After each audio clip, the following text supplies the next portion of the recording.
Prynawn da a chroeso i sesiynau adolygu Carlam Cymru.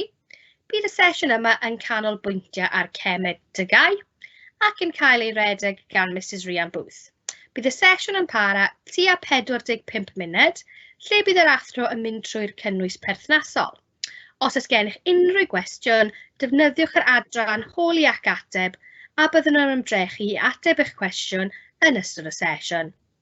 Bydd y sesiwn yn cael ei recordio, gyda recordiad ar adnoddau perthnasol yn cael ei uwchlwytho ar wefan e-sgol yn yr ardal Carlam Cymru. Helo, a chroeso prynhawn yma. Felly, thema ar wers yw Adweithiau cildroadwy, prosesu diwydiannol a chymegion pwysig. Cynnwys y wers yw, ni'n mynd edrych ar adwaith cildroadwy, beth yw hynna yn union. Y broses haber, wrth gwrs, un dydych chi gyd o bod erbyn nawr. Profi am nwy amonia ac ionau amoniwm, cynhyrchu gwrteithiau, gwrtaith nitrogenaidd, y broses gyffwrdd, a wedyn cwestiynau arholiad i orffen. Felly, i ddechrau benten, beth yw adwaith cildroadwy? Reversible. Wel, adwaith cildroadwy yw adwaith lle mae'r cynhyrchion yn gallu adweithio i gynhyrchu'r adweithyddion gwreiddiol eto. Felly, mewn ffordd, mae'r adwaith yn gallu fynd nôl amlaen a nôl amlaen.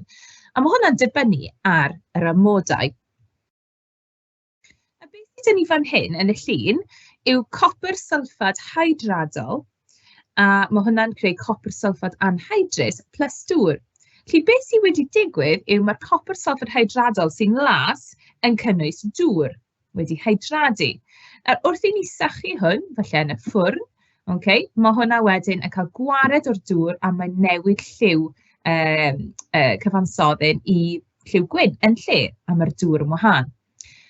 Os i ni'n fynd ati wedyn i ychwanegu dŵr at y copr sylffad anhydrus, mae'n troi'n las eto, a dyna ti adwaith cildroadwy.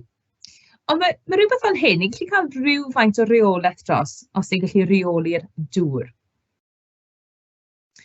Felly, yr amodau, ydyn nhw'n bwysig? Wel, ydyn, ar gyfer nifer o bethau diwydiannol, prosesu diwydiannol ni'n mynd i sôn am heddi, maen nhw'n holl bwysig. A mae gwyddonwyr yn neud tipyn o arbrofion i sicrhau bod yr amodau yn mynd i sicrhau y cynnyrch mwyaf a falle yn fwy economaidd, yn effeithiol economaidd hefyd. Felly, gall amodau gwahanol effeithio ar gyfeiriad cyffredinol yr adwaith.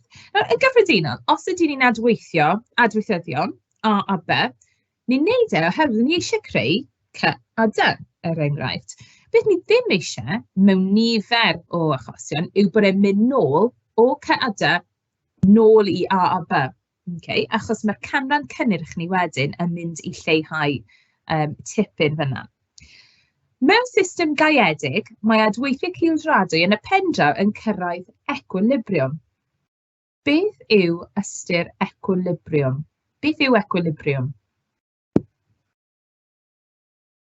Wel, equilibrium yw, mewn system, pryd mae crynodiad yr adweithyddion a'r cynhyrchion yn aros yn gyson, ni'n gallu galw hwnna'n equilibrium. Mae nifer o, falle bod yna lot o ddisgyblion yn meddwl, equilibrium yw pryd mae ti'r un cyfaintiau, the same amounts, o'r adweithyddion a'r cynhyrchion, ond dyw hwn ddim yn wir. Beth sydd eisiau yw bod y crynodiad yn aros yn gyson, ac i weld bod e ddim yn newid. Mae e, ond mae e'n newid ar raddfa cyson, felly o beth ni'n gallu gweld yn edrych fel bod e'n aros fel mae. Dyna equilibrium. Wedyn ni enghraifft fyna hefyd ar y gwaelod i ni'n edrych ar nes ymlaen yn y wers. Felly, y broses gyntaf ni'n mynd i edrych ar heddi yw'r broses haber. A mae'r broses haber yn rili bwysig achos mae'n cael ei ddefnyddio i gynhyrchu amonia. Mae gan amonia sawl gwahanol ddefnydd, yn enwedig mewn diwydiant. Gallwch chi weld hyfaliad fan hyn ar gwaelod y sleid. Os modd i chi, plis, i gydbwyso'r hyfaliad yma.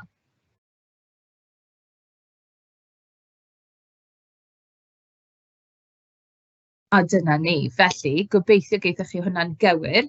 Yn y broses haber, fel gallwch chi weld o'r adweithyddion, mae nitrogen a hydrogen yn cyfuno i ffurfio ammonia.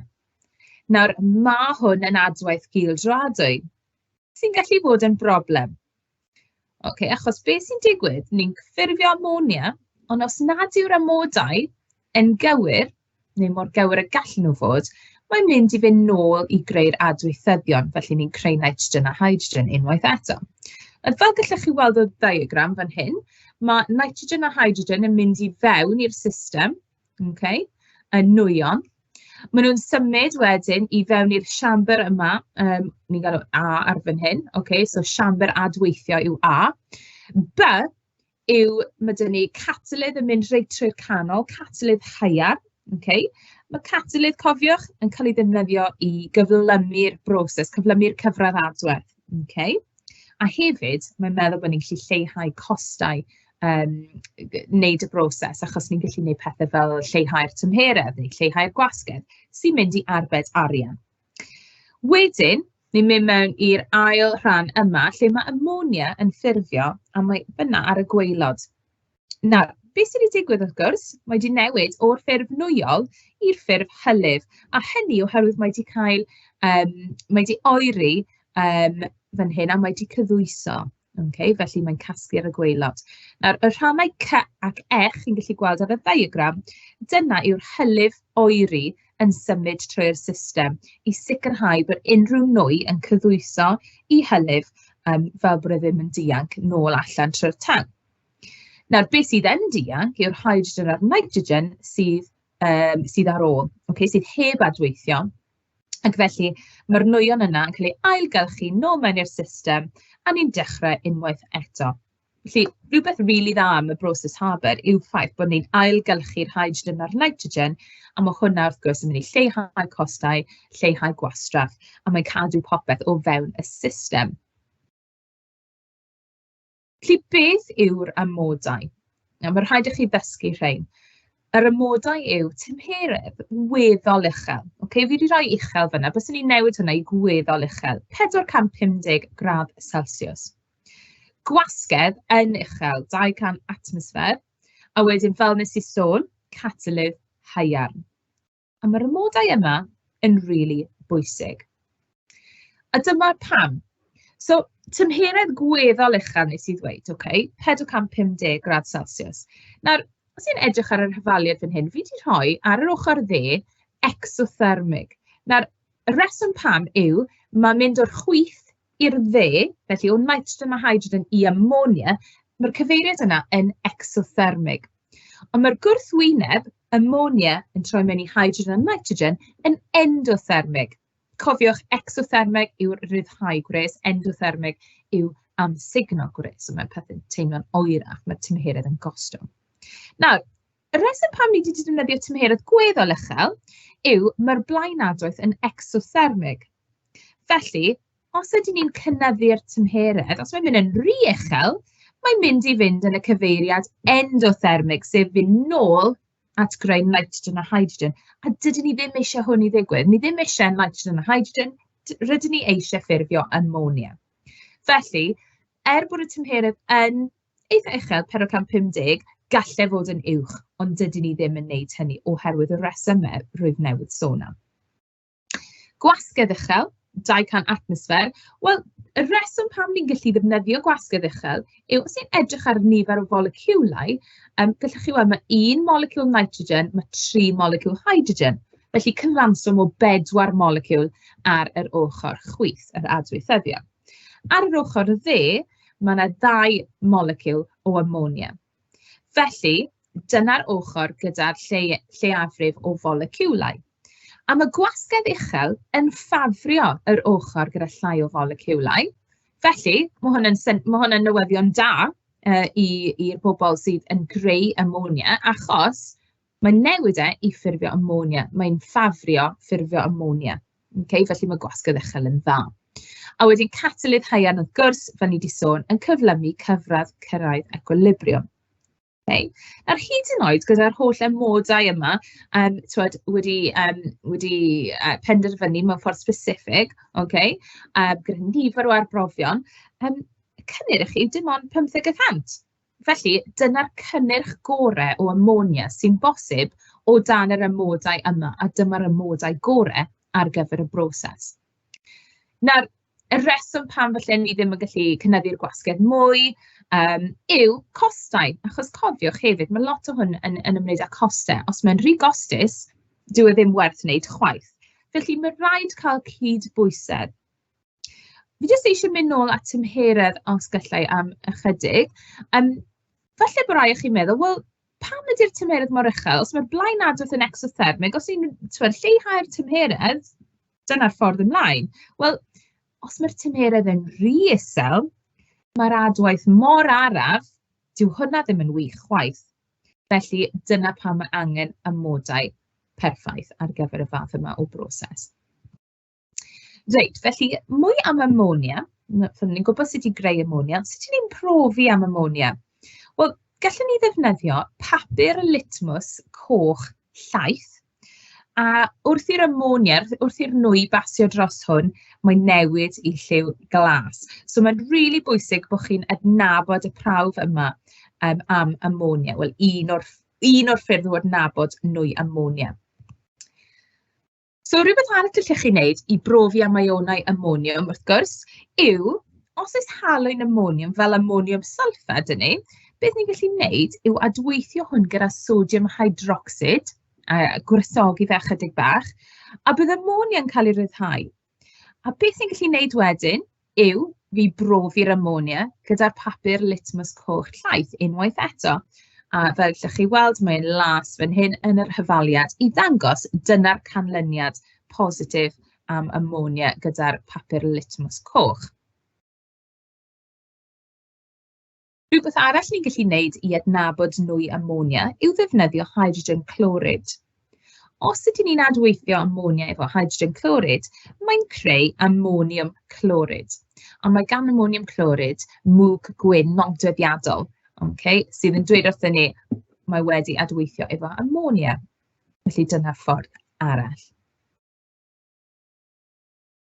Felly, beth yw prif bwrpas ammonia?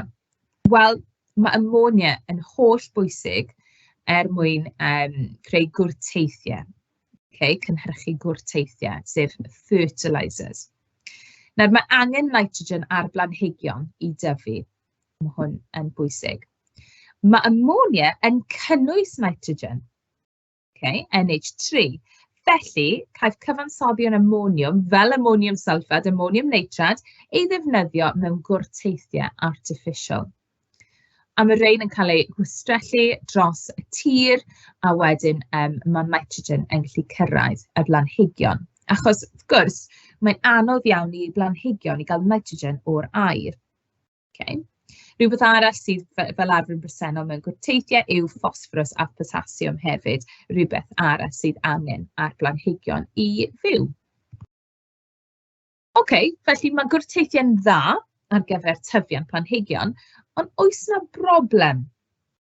Wel, gallwch chi weld o'r lluniau, falle bod y llun yn y canol a'r llun ar y ddim yn edrych yn rhy wych. Nawr, wrth gwrs, ar y chwith mae dyn ni llun fyna o ffermwr yn y tractor yn chwistrellu y gwrtaith dros y planhigion. Mae'r gwrtaith fel ni barod wedi sôn yn cynnwys y nitrogen hanfodol ar gyfer blanhigion, ar gyfer tyfiant blanhigion, achos mae angen y proteinau yna ar y blanhigion i dyfu ac i fyw. Ond yn anffodus, beth sy'n gallu ddigwydd yw mae'r gwrtaith yma yn gallu cael ei olchi bant o'r tir, bant o'r pridd, a mewn i llynnoedd, nantioedd a hefyd afonydd cyfagos. A beth sy'n digwydd wrth gwrs yw pryd mae'r gwrtaith yn mynd mewn i'r ardaloedd o ddŵr yma, mae'r planhigion ar yr arwynebedd yn dechrau tyfu, achos dyna beth mae gwrtaith yn wneud, mae'n helpu blanhigion i tyfu. Mae'r planhigion ar yr arwynebedd yn tyfu gymaint bod dim gole'r haul yn gallu cyrraedd planhigion sydd ar gwaelod yr afonydd, y llynnoedd ac yn y blaen. Felly, heb gole'r haul, mae'r planhigion sydd ar gwaelod yn mynd i farw, Okay? Mae hwnna'n meddwl dyw photosynthesis ddim yn gallu cymryd lle pellach, felly dyw'r planhigion yma ddim yn mynd i ryddhau ocsigen. Ac os nad oes ocsigen yn bresennol, mae unrhyw anifeiliaid sydd yn y llynnoedd yr afonydd yma yn mynd i farw. Felly, mae planhigion wedi marw, mae'r anifeiliaid yn marw, nawr beth sy'n mynd i bwydo ar rhain yw bacteria. Nawr mae bacteria hefyd, jyst fel ni, yn ryddhau CO2 ac yn defnyddio ocsigen. Felly, mae'r lefelau ocsigen yn lleihau yn sylweddol yn y llyn, yr afon, ac o fewn amser, does dim anifeiliaid byw yn rhain. A mae pysgod yn enwedig yn anifeiliaid rili actif, angen llawer o ocsigen a bydd ddim digon ar gael i nhw gallu oroesi yn y fath yma o ardal. A ni galw hwn yn eutrophigedd. Eutrophigedd yw enw'r broses lle mae y gwrtaith yn golchi mewn i'r ardaloedd fel hyn. So sut ni'n cynhyrchu y gwrteithiau yma? Wel, dyma lle mae ammonia unwaith eto, mae'n bwysig, ni'n adweithio'r ammonia efo gwahanol asidau. Felly, i greu y gwrtaith ammonium nitrad, rydyn ni'n adweithio ammonia efo asid nitrig. A mae hwnna'n creu ammonium nitrad. A allwch chi weld yr hafaliad symbolau fyna yn cyd-fynd. Nawr, pa fath o adwaith yw hyn? Wel, mae ammonia yn fas ac mae asid nitrig yn asid. Ac felly, y fath yma o adwaith, bys ni'n dweud bod hwn yn adwaith neutrali. Reit, felly unrhyw un sy'n gwylio sydd ddim yn fyw, gallwch chi stopio hwn nawr, a hoffwn ni bod chi yn llenwi hwn mewn. Felly, ni edrych ar ammonium nitrad, sut gallwn ni ffurfio ammonium sylffad? Felly, rwy eisiau'r hafaliad geiriol a'r hafaliad symbolau.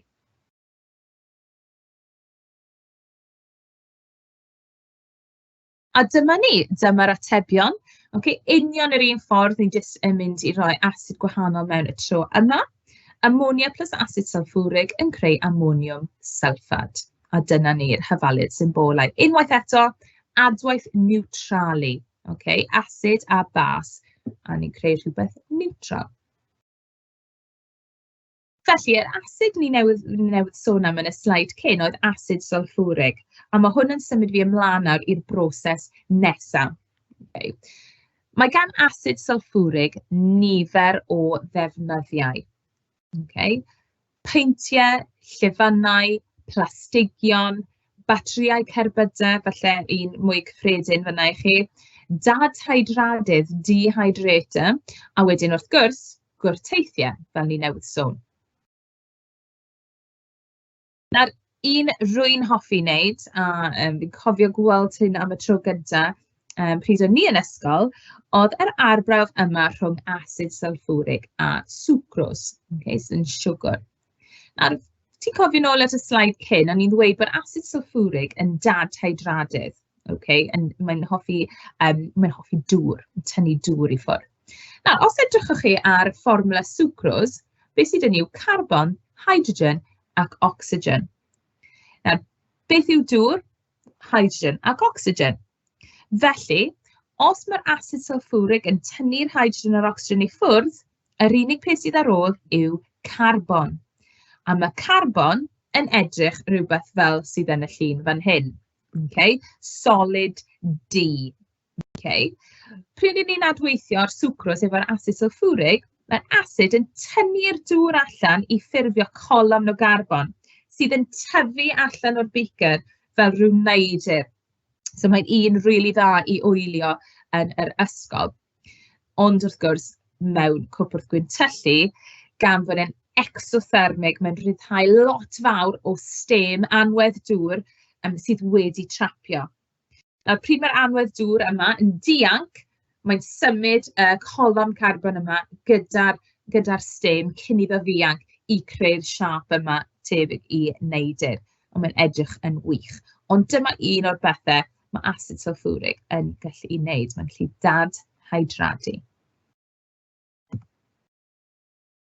Sy'n symud fi ymlaen wedyn at, wel, sut ni'n gallu creu asid sylffwrig? Okay? Wel, fi'n dweud fan hyn, mae'n broses 3 cham. Okay? Y broses gyffwrdd, mae'n 3 cham. A mae'n ymwneud â chreu asid sylffwrig. Felly, fi jyst i crynhoi fan hyn i chi, ond ni'n dechrau gyda sylffwr dioxid, dyna beth ni eisiau creu i ddechrau. Wedyn, ni'n creu sylffwr trioxid, a wedyn ni'n creu asid sylffwrig. Felly, fi eisiau mynd trwy nawr sut i ni gallu creu y 3 peth yma sydd ar y sleid. Felly, cam 1 yn y broses gyffwrdd yw creu sylffwr dioxid, beth sydd yn y bocs top fyna. A sut i'n gwneud hwn? Wel, mae'n really syml. Ni'n llosgi sylffwr mewn ocsigen. Okay? Falle rhywbeth chi'n gyfarwydd am barod. Okay? Falle trwy edrych ar glaw asid, a beth sy'n digwydd gyda llosgi tanwyddau, ffosil ac yn y blaen. So, os ni'n llosgi sylffwr mewn ocsigen, rydyn ni'n creu sylffwr dioxid. A mae'r hyfaliad dyn ni draw fan hyn yn barod. So, sylffwr plus ocsigen yn creu sylffwr dioxid. Eitha syml, fi'n meddwl. Newn ni symud ymlaen. Rhif 2, creu sylffwr trioxid. A mae hwn hefyd yn weddol syml. Okay? Beth ni'n neud, ni'n adweithio'r sylffwr dioxid efo mwy o ocsigen, a mae hwn yn creu sylffwr trioxid. Nawr, sylwch ar yr arwyddion fan hyn. Mae hwn yn adwaith cildroadwy. Felly, dyna pam ydyn ni rhestr o amodau pwysig mae'n rhaid i ni ddilyn. Yr amodau fan hyn yw tymheredd o tua 450 gradd Celsius. So, unwaith eto, mwy na lai yr un peth ar broses Haber o ran, mae'r blaen adwaith yn exothermig, felly dyw'r tymheredd ddim yn gallu bod yn rhy uchel. Okay, neu mae'n mynd i fynd nôl i'r adweithyddion. Ond ni angen yn ddigon uchel fel bod e'n digwydd ar raddfa sydd ddim yn rhy araf. Okay, ni eisiau cyfradd sydd ddim yn rhy araf. Okay. Wedyn, gwasgedd atmosfferig. Reit, wel mae'r gwasgedd, mae hwn yn ddiddorol oherwydd mewn gwasgedd atmosfferig neu ar gwasgedd atmosfferig, mae'r equilibriwm 99% tuag at y cynnyrch sydd yn dda. Felly mae hwnna rhywbeth dda ynglyn â'r broses yma. A wedyn catalydd y tro yma, nid haearn ond vanadiwm ocsid neu pentocsid sy'n cael ei ddefnyddio. Okay? Felly cwbl o bethau ychwanegol i chi gofio fyna yn enwedig yr amodau. A wedyn, wel, fi'n dweud cam 3, ond weithiau mewn cwestiynau arholiad neu cwestiynau mewn llyfrau, maen nhw'n cyfeirio at rhain fel cam 3 a cam 4. So, bod yn ofalus, okay, mae yna 2 rhan i hwn. Nawr, fel gallwch chi weld, mae'r hyfaliad gyntaf sy'n lan fyna, dechrau gyda sylffwr trioxid, gyda croes wrth ymyl hwnna. A reswm pam, mae'n rhy beryglus i wneud y cam yma. Okay? Os ydyn ni'n adweithio sylffwr trioxid efo dŵr, okay, rydyn ni'n creu asid sylffwrig fel nwy sy'n weddol anodd i reoli. Okay? Mae'n gallu bod yn beryglus. Felly, dydyn ni ddim yn adweithio sylffwr trioxid efo dŵr fel hyn. Beth ni'n neud yn lle yw ni'n dilyn 2 cam. Okay? Y cam A fyna, ni'n ychwanegu asid sylffwrig crynodedig at sylffwr trioxid i greu oleum sydd yn y canol fyna, sydd fel rhyw, mae jyst yn fwy ddiogel na fynd syth at yr asid crynodedig fesul nwy. A wedyn, os ni'n adweithio'r oleum gyda dŵr, ni'n creu asid sylffwrig. Felly mae yna 2 cam sy'n gwneud yr holl beth yn fwy ddiogel ac yn haws i reoli. A mae hwn yn bwysig. Okay? Felly cofiwch cam 3A a 3B fan hyn. Felly, mae hwn yn ddod â fi at y cwestiynau arholiad. So mae amonia yn cael ei gynhyrchu yn ystod y broses Haber. Mae crynodeb o'r adwaith yn y diagram isod. Felly, hwn yn cwestiwn tebygol, rhywbeth bysych chi'n cael mewn llyfrau neu hyd yn y papurau arholiad wrth gwrs, a dyma ble daeth hwn. Felly, mae rhaid ni ddeall y diagram, nag oes. Weithiau ni'n edrych ar rhywbeth fel hyn a ni'n meddwl, beth yn y byd ydy hwn yn ddangos? Wel, peidiwch panico, edrychwch beth sy'n digwydd. Wel, mae dyn ni arwyddion yn dod mewn at y canol, ond mae dyn ni arwyddion yn dod mas. Beth sy'n dod mewn yw nitrogen o'r aer, a mae hwnna'n bwysig bod chi'n adnabod o le mae'r adweithyddion yma'n dod. Okay? So, nitrogen o'r aer, a wedyn mae dyn ni nwy A yn cael ei ffurfio o nwy naturiol. So, beth oedd y nwy arall oedd yn adweithio efo nitrogen? Mae hwnna wedyn mynd â ni at y canol, lle mae dyn ni'r amodau, ond mae catalydd B fyna heb cael ei ysgrifennu mewn. A mae hwnna wedyn yn arwain at greu hylif ammonia a nwyon heb adweithio. Felly cofiwch, mae'r hydrogen a'r nitrogen yn cael ei ailgylchu ac yn mynd nôl mewn i'r system. Felly, rhowch enw nwy A, a nes i ar ddamwain, jyst ddweud hwnna. Felly, os ydych chi'n gwrando, fysych chi wedi cael yr ateb. A wedyn, enwch catalydd B a nodwch pam mae'n cael ei ddefnyddio.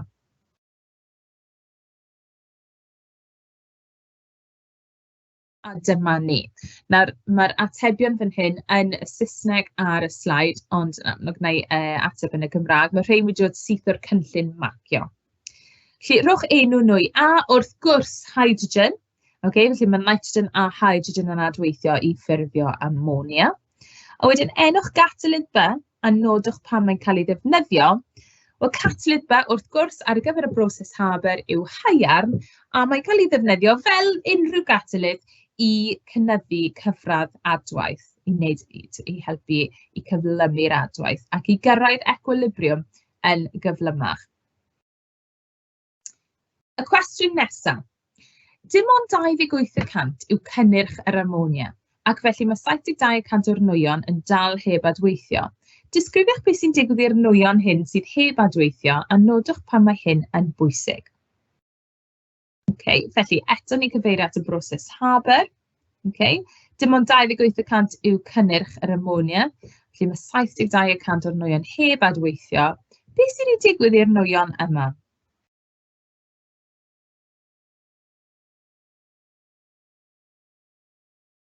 Felly, dyma'r ateb i chi, okay? A ni wedi sôn am hwn hefyd trwy gyfeirio at y diagram ar ddechrau'r sesiwn. Mae'r hydrogen a'r nitrogen yn cael ei ailgylchu. Maen nhw'n ail fynd mewn i'r adweithydd, okay? I'r siambr yna gyda'r catalydd haearn yn rhedeg trwy'r canol. Pam?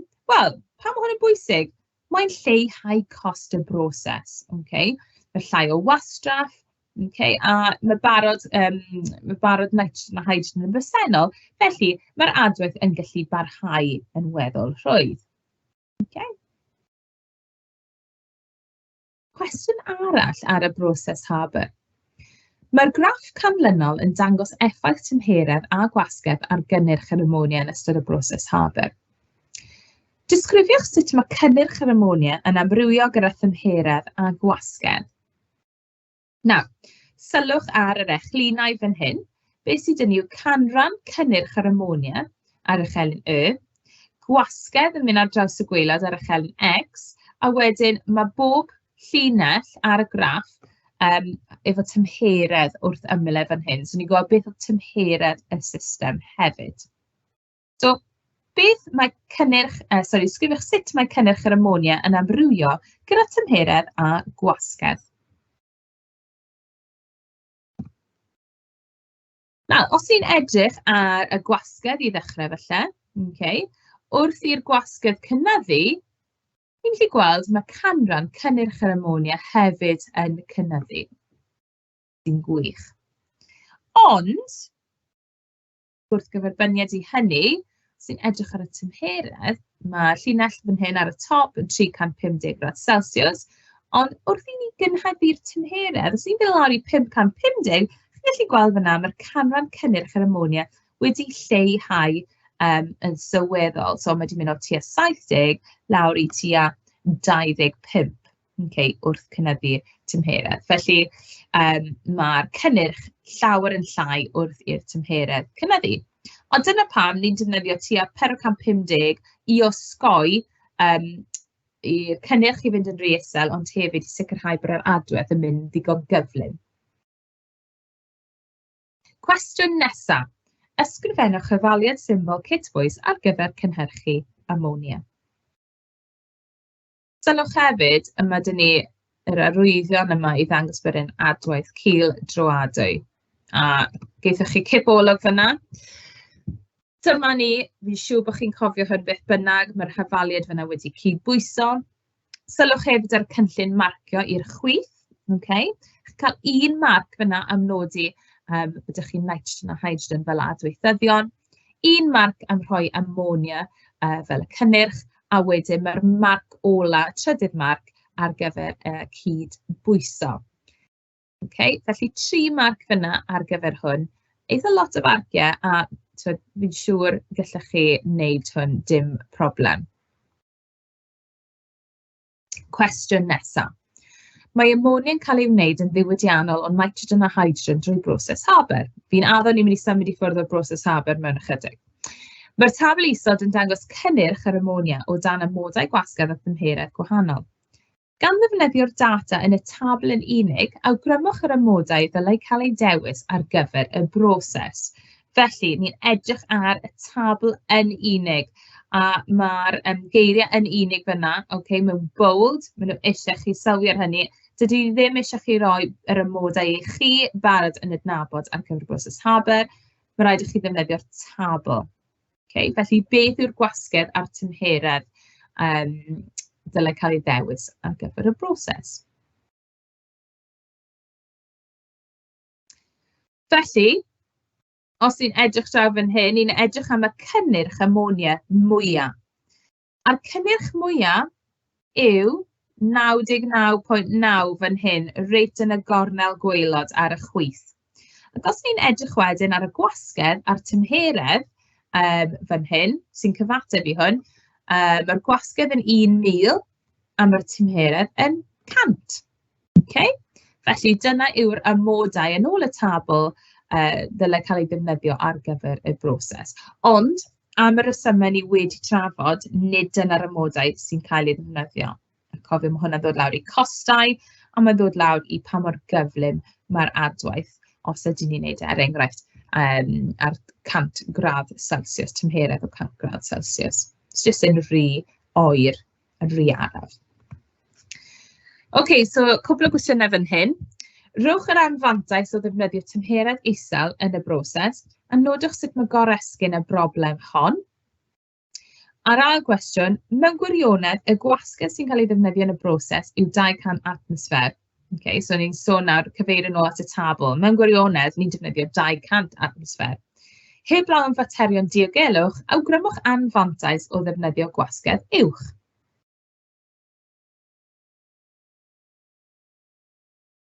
Felly, y cwestiwn gyntaf, anfantais o ddefnyddio tymheredd isel yn y broses. Mae'r arbrawf yn rhy araf. Mae'r adwaith yn rhy araf. Felly, ni'n trio goresgyn y broblem yma trwy ddefnyddio catalydd haearn. A dyna'ch 2 farc. Yr ail gwestiwn, heblaw am faterion diogelwch, awgrymwch anfantais o ddefnyddio gwasgedd uwch. Wel, mae yna sawl beth fan hyn. Pam dydyn ni ddim yn defnyddio gwasgedd uwch yn y 200? Mae'n rili anodd i creu cynhwysydd sy'n mynd i wrth sefyll gwasgedd rili uchel.